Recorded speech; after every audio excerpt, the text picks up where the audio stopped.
மிதுன ராசி அல்லது மிதுன லக்னக்காரர்களுக்கு உங்களுக்கு உங்களுடைய லக்னத்திற்கு 2ஆம் இடத்திற்கு குரு பகவான் மாறார். பாதகாதிபதின்னு சொல்லக்கூடிய குரு பகவான் உங்களுடைய 7ஆம் இடம் மற்றும் 10ஆம் இடத்திற்கு உண்டானவர். அவர் இப்பொழுது லக்னத்திலிருந்து 2ஆம் இடத்திற்கு மாறுறார். இது ரொம்ப ஒரு நல்ல ஒரு பாசிட்டிவ் சேஞ்ச் இது. அடுத்ததாக உங்களுடைய 3ஆம் இடத்தில் கேது பகவான், 4ஆம் இடத்தில் சுக்கிரன் இருக்கார். சுக்கிரன் நீச்சகதியில் இருக்கார், சனியுடைய வக்ர பார்வையில் வேற இருக்கார். அடுத்ததாக 5ஆம் இடத்தில் சூரியன், செவ்வாய், புதன் 3 பேரும். 9ஆம் இடத்தில் ராகு, 10ஆம் இடத்தில் சனி பகவான் நமக்கு தெரியும். இப்போது தொழிலில் இது நாள் வரையில் நிறைய பின்னடைவு இருந்தது.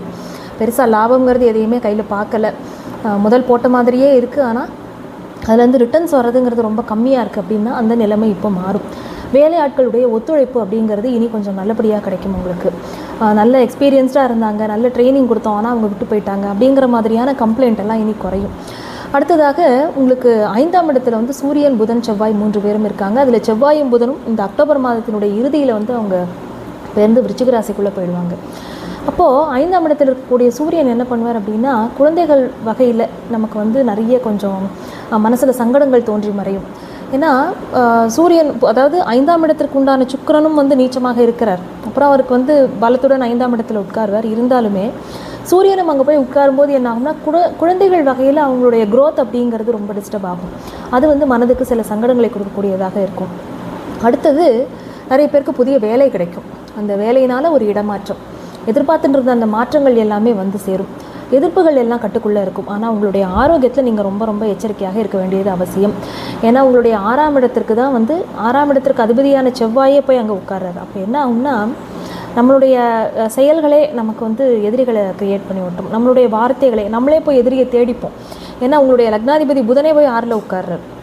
எதிரிகளே நீங்கள் வெல்வீர்கள், அது இல்லைன்னு சொல்லலை, ஆனால் எதிர்ப்புகளும் இருக்கும். அப்படிங்கிறது அந்த இடத்துல கவனமாக இருக்கணும். அடுத்தது வருமானம், முதலீடுகள் மூலமாக வருமானம் அப்படிங்கிறது. என்றைக்கோ போட்டு வச்ச பணம், அது இப்போ எனக்கு வரும்னே நான் எதிர்பார்க்கல, ஆனால் இப்போ வந்துடுது. நான் ஒரு வேலை பண்ணிட்டு இருக்கேன், ஆனால் பார்ட் டைமாக அடிஷ்னலாக இதையும் பண்ணுறேன். ஸோ ஒரு ஆடட் இன்கமாக எனக்கு இது வருது. அந்த மாதிரி விஷயங்களும் நிறைய பேருக்கு ஒர்க் அவுட் ஆகும். வேலைக்கு நீங்கள் ஏதாவது ஒரு இடத்துல அப்ளை பண்ணியிருக்கீங்க அப்படின்னா அதில் நல்ல விதமாக உங்களுக்கு ஒரு ப்ரமோஷனோ, அந்த டிபார்ட்மெண்ட்டில் ஏதாவது ஒரு மாற்றங்களோ, இந்த மாதிரியான மாற்றங்கள்ங்கிறது நிறைய இருக்கும். அதை ஒட்டின ஒரு இடமாற்றம் அப்படிங்கிறதுமே உங்களுக்கு இருக்கும். அதுவுமே ரொம்ப பாசிட்டிவாகவே இருக்குது. ஆரோக்கியத்தில் மட்டும் கொஞ்சம் கவனமாக இருக்கணும். சில மெடிக்கல் எக்ஸ்பென்சஸ் போகும் உங்களுக்கு. அடுத்தது வீட்டை அழகுபடுத்திக்கிறதுக்கு புதிய வாகனங்கள் வாங்குறது, அதற்கு எல்லாமுமே இது உகந்த காலமாக இருக்கிறது.